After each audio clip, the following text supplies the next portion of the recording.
നമസ്കാരം. പ്രാദേശിക വാർത്തകൾ.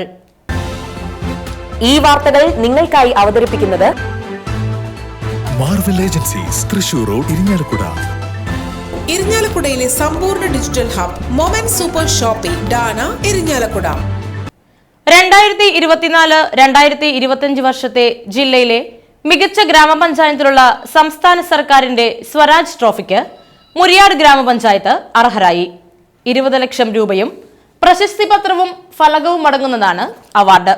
ഫെബ്രുവരി 19 കണ്ണൂരിൽ വെച്ച് നടക്കുന്ന തദ്ദേശ ദിനാഘോഷ ചടങ്ങിൽ മുഖ്യമന്ത്രി പിണറായി വിജയനിൽ നിന്നും ഗ്രാമപഞ്ചായത്ത് അവാർഡ് ഏറ്റുവാങ്ങും. 2024-2025 സാമ്പത്തിക വർഷത്തിൽ പഞ്ചായത്തിൽ നടപ്പിലാക്കിയ വിവിധ പദ്ധതികൾ ക്ലീൻ മുരിയാട്, ഗ്രീൻ മുരിയാട്, 100 ദിന കർമ്മ പരിപാടി, ജീവധാര, ഷീ ഹെൽത്ത്, സേവാഗ്രാം ഗ്രാമകേന്ദ്രങ്ങൾ, ഉയരെ വിദ്യാഭ്യാസ പദ്ധതി, വനിതാ ഫിറ്റ്നസ് സെന്ററുകൾ, മഞ്ഞൾ പ്രസാദം, Keranad Muriyad, വാഴഗ്രാമം, sports promotion council, ലഹരി വിരുദ്ധ പ്രവർത്തനങ്ങൾ, മാലിന്യമുക്ത പഞ്ചായത്ത് തുടങ്ങിയ നൂതനമായ പദ്ധതികളും പഞ്ചായത്തിലെ ഭരണത്തിലെ മികവും സർവതല സ്പർശിയായ വികസനവും കണക്കിലെടുത്താണ് അവാർഡ്. ഇരിങ്ങാലക്കുട നഗരസഭ 2026-2027 വർഷത്തെ പദ്ധതി രൂപീകരണത്തിനായി സംഘടിപ്പിച്ച വികസന സദസ്സ് മുനിസിപ്പൽ ടൗൺ ഹാളിൽ ജില്ലാ ആസൂത്രണ സമിതി ഉപാധ്യക്ഷൻ ടി.കെ. സുധീഷ് ഉദ്ഘാടനം ചെയ്തു. മുനിസിപ്പൽ ചെയർമാൻ MP ജാക്സൺ അധ്യക്ഷത വഹിച്ച ചടങ്ങിൽ municipal vice chairperson Chintha Dharmarajan, പൊതുമരാമത്ത് standing committee chairperson Roni Paul, ക്ഷേമകാര്യ standing committee chairperson Mini Jose, വിദ്യാഭ്യാസ standing committee chairman Praveens Njattuvetti, municipal കൌൺസിലർമാരായ PV ശിവകുമാർ, KA പ്രസാദ് എന്നിവർ പ്രസംഗിച്ചു. വികസനകാര്യ standing committee chairman advocate VC Varghese സ്വാഗതവും ആരോഗ്യ standing committee chairman TA Paul നന്ദിയും പറഞ്ഞു. 2026-27 സാമ്പത്തിക വർഷത്തെ അടുത്ത സാമ്പത്തിക വർഷത്തെ ആസൂത്രണ പ്രക്രിയ നടപടികൾ നടന്നുകൊണ്ടിരിക്കുകയാണ്. ഇത്തവണ നമ്മൾ നേരിട്ടുകൊണ്ടിരിക്കുന്ന ഒരു പ്രധാനപ്പെട്ട വെല്ലുവിളി എന്ന് പറയുന്നത് ഏതാനും ദിവസങ്ങൾക്കുള്ളിൽ തെരഞ്ഞെടുപ്പ് പ്രഖ്യാപിക്കും. മാർച്ച് ആദ്യവാരത്തിൽ തെരഞ്ഞെടുപ്പ് പ്രഖ്യാപിക്കും എന്നുള്ള സൂചനകളാണ് ലഭിച്ചുകൊണ്ടിരിക്കുന്നത്. അപ്പോൾ അതുകൊണ്ട് തന്നെ അതിനു മുൻപായി നമ്മുടെ ഈ ആസൂത്രണ പ്രക്രിയ അതിൻ്റെ നടപടികൾ നമുക്ക് പൂർത്തീകരിക്കേണ്ടതുണ്ട്. അതുമാത്രവുമല്ല, മറ്റൊരു ടാസ്ക് നമ്മുടെ മുന്നിലുള്ളത് നിലവിലുള്ള പദ്ധതി, അതായത് 2025-26 സാമ്പത്തിക വർഷത്തെ പദ്ധതി, അത് നമുക്ക് പണം നഷ്ടപ്പെടാതെ പൂർത്തീകരിക്കുന്ന വളരെ ശ്രമകരമായിട്ടുള്ള പണിയും കൂടിയാണ് നമ്മൾ ഏർപ്പെട്ടത്. ഇപ്പോൾ 2 തരത്തിലുള്ള ചുമതലകളാണ് തദ്ദേശ സ്വയംഭരണ സ്ഥാപനങ്ങളെ സംബന്ധിച്ചിടത്തോളം നിർവഹിക്കുന്നത്. ഇത് രണ്ടും സമയബന്ധിതമായിട്ട് പൂർത്തീകരിക്കേണ്ടതായിട്ടുള്ള സാഹചര്യം നമ്മുടെ മുന്നിലുണ്ട്. ഇവിടെ നമ്മുടെ ബഹുമാന്യനായിട്ടുള്ള ചെയർമാൻ ഈ വരുന്ന സാമ്പത്തിക വർഷത്തിൽ നമ്മുടെ നഗര ആസൂത്രണം എങ്ങനെയായിരിക്കും, നമ്മുടെ പദ്ധതിയുടെ കാഴ്ചപ്പാടിനെ സംബന്ധിച്ചുള്ള ഒരു ക്രക്സാണ് നിങ്ങളുടെ മുന്നിൽ അവതരിപ്പിച്ചത്. വനിതാ പോലീസ് ഉദ്യോഗസ്ഥരുടെ കുറവ് പരിഹരിക്കുന്നതിന് ആവശ്യമായ നടപടികൾ സ്വീകരിക്കണമെന്ന് Kerala police officers association Thrissur rural ജില്ലാ സമ്മേളനം ആവശ്യപ്പെട്ടു. ഇരിങ്ങാലക്കുട പോലീസ് സ്റ്റേഷന് ആധുനിക സൗകര്യങ്ങളോട് കൂടിയ ബഹുനില കെട്ടിടം നിർമ്മിക്കണമെന്നും ആളൂർ പോലീസ് സ്റ്റേഷൻ കെട്ടിട നിർമ്മാണം ആരംഭിക്കണമെന്നും സമ്മേളനം പ്രമേയത്തിലൂടെ ആവശ്യപ്പെട്ടു. ഇരിങ്ങാലക്കുട MCP കൺവെൻഷൻ സെന്ററിൽ നടന്ന സമ്മേളനം Thrissur range DIG T. Narayanan ഉദ്ഘാടനം ചെയ്തു. അസോസിയേഷൻ റൂറൽ ജില്ലാ പ്രസിഡന്റ് KP രാജു അധ്യക്ഷത വഹിച്ച സമ്മേളനത്തിൽ തൃശൂർ റൂറൽ ജില്ലാ അഡീഷണൽ ജില്ലാ പോലീസ് സൂപ്രണ്ട് VA കൃഷ്ണദാസ് മുഖ്യാതിഥിയായിരുന്നു.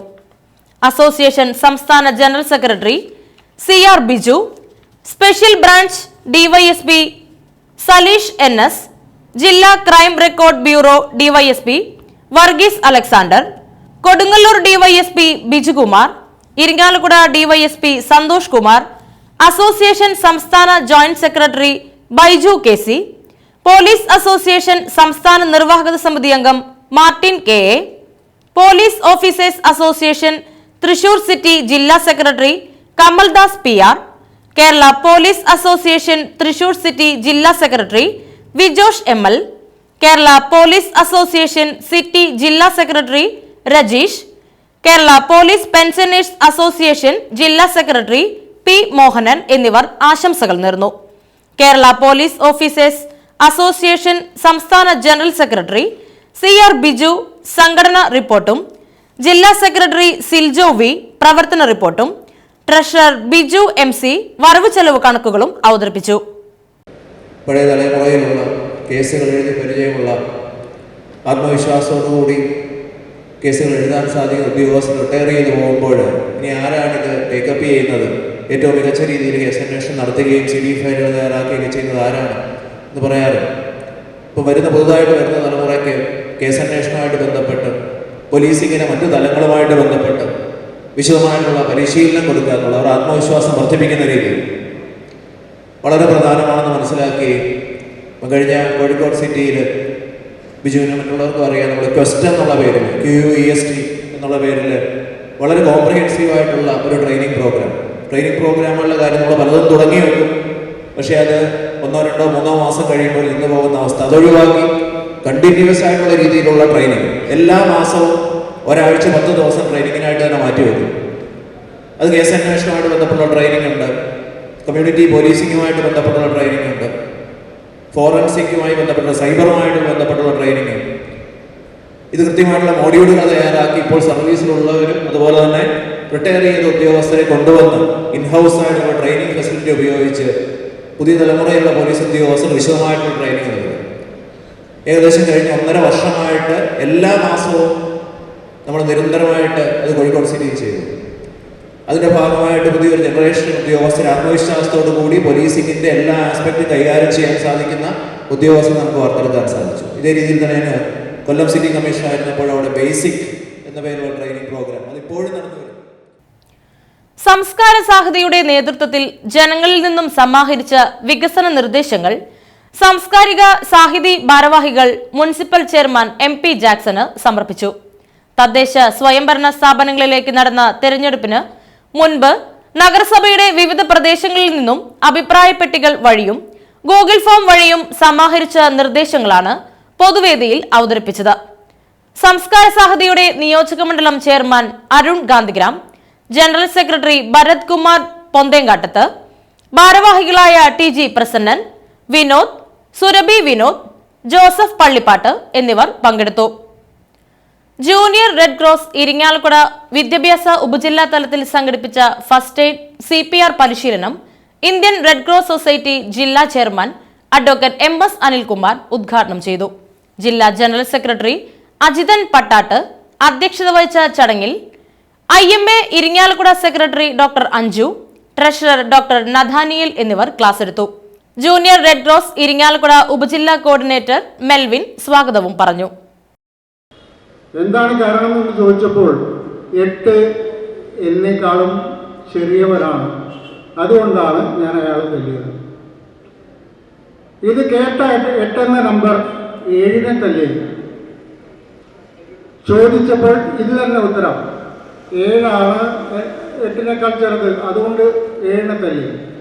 7 6 6 5 അവസാനം 2 1 തല്ലി കഴിഞ്ഞപ്പോൾ ഒന്ന് പിന്തിരിഞ്ഞ് നോക്കിയപ്പോൾ അവിടെ നിൽക്കുന്നത് 0 എന്ന ഒരു സംഖ്യയായിരുന്നു. അപ്പോൾ ഒന്ന് ആലോചിച്ചു, ഈ 0 എന്ന സംഖ്യയെ ഞാൻ തല്ലിട്ട് എന്ത് പ്രയോജനം? അതുകൊണ്ട് ഈ 1 എന്ത് ചെയ്തു, ഈ 0 പിടിച്ച് മുന്നിൽ നിർത്തി. അപ്പോൾ പിന്നെ ആരായി വലുത്? 1 എന്ന സംഖ്യ അല്ലേ? 1 മുന്നിൽ 0 നിർത്തിയപ്പോൾ 1 10ആയി. അപ്പോൾ ഈ 9 വലിയ സംഖ്യ 10 അപ്പം നമ്മൾ ചെയ്യേണ്ടത്, നമുക്ക് താഴെയുള്ള അല്ലെങ്കിൽ സാമ്പത്തികമായി ബുദ്ധിമുട്ട് അനുഭവിക്കുന്ന, അവശത അനുഭവിക്കുന്ന ജനങ്ങളെ കണ്ടെത്തി അവർക്ക് വേണ്ട സഹായങ്ങളും സൗഹൃദ സാമ്പത്തിക സഹായമായാൽ അങ്ങനെ ഇതെല്ലാം ചെയ്തു കൊടുത്താൽ അതാണ് JRC ചെയ്യേണ്ടത്. ക്രൈസ്തവർ വിഭൂതി തിരുനാൾ ആഘോഷിച്ചു. വിവിധ ക്രൈസ്തവ ദേവാലയങ്ങളിൽ വിശുദ്ധ കുർബാന, ചാരംപൂശൽ ചടങ്ങുകൾ നടന്നു. ചാക്കുടുത്ത് ചാരംപൂശി പശ്ചാത്തപിച്ച നിനവി നിവാസികളുടെ ഓർമ്മയാചരിക്കുന്നതാണ് വിഭൂതി. വിഭൂതി തിരുനാൾ മുതൽ 50 ദിവസം ക്രൈസ്തവർക്ക് വലിയ നോമ്പാണ്. വലിയ നോമ്പിന്റെ സമാപനത്തിലാണ് ഈസ്റ്റർ. ഈ വർഷം ഏപ്രിൽ 5-നാണ് ഉയർപ്പ് തിരുനാൾ എന്നറിയപ്പെടുന്ന ഈസ്റ്റർ. നോമ്പാചരണത്തിന്റെ തുടക്കം എന്ന രീതിയിൽ ഞായറാഴ്ച പേതൃത്ത ആഘോഷിച്ചു. തിരിഞ്ഞുനോക്കൽ എന്നാണ് ഈ സുറിയാനി പദത്തിന്റെ അർത്ഥം. സ്വന്തം ജീവിതത്തിലേക്ക് തിരിഞ്ഞുനോക്കി അവിടെ അടുക്കും ചിട്ടയും രൂപപ്പെടുത്തുവാനും ലൗകികതയിൽ നിന്നും വിട്ടൊഴിഞ്ഞ് വിശുദ്ധിയിൽ ജീവിക്കുവാനും സഹനങ്ങൾ ഏറ്റെടുക്കുവാനുമാണ് ഈ നോമ്പ് കാലഘട്ടം. ഡിജിറ്റൽ ഗാഡ്ജറ്റുകളിൽ നിന്ന് അതിൻ്റെ ഉപയോഗം കുറയ്ക്കുന്നതായിരിക്കും. എന്ത് നല്ല തീരുമാനങ്ങളാണ്, എന്തൊക്കെ തീരുമാനങ്ങളാണ് നമ്മൾ എടുക്കുവാൻ ആഗ്രഹിക്കുക, ആ തീരുമാനങ്ങളെല്ലാം ഈ സമയം കർത്താവിനെ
സമാധാനം നിങ്ങളോടുകൂടി.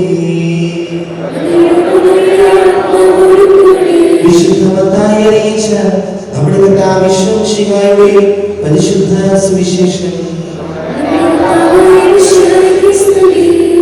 21-ാം അധ്യായം 28 മുതൽ 32 വരെയുള്ള വചനം. സാധാരണവരെ ആരംഭിച്ചിരിക്കുമ്പോൾ പ്രഭാഷകന്റെ പുസ്തകം നമ്മെ ഓർമ്മിക്കുന്ന വചനങ്ങളൊന്ന് ഹൃദയത്തിലേക്ക് കൊണ്ടുവരും. കർത്താവിലേക്ക് തിരിയാൻ വൈകരുത്, നാളെ എന്ന് നീട്ടിവെക്കുകയും വരുത്.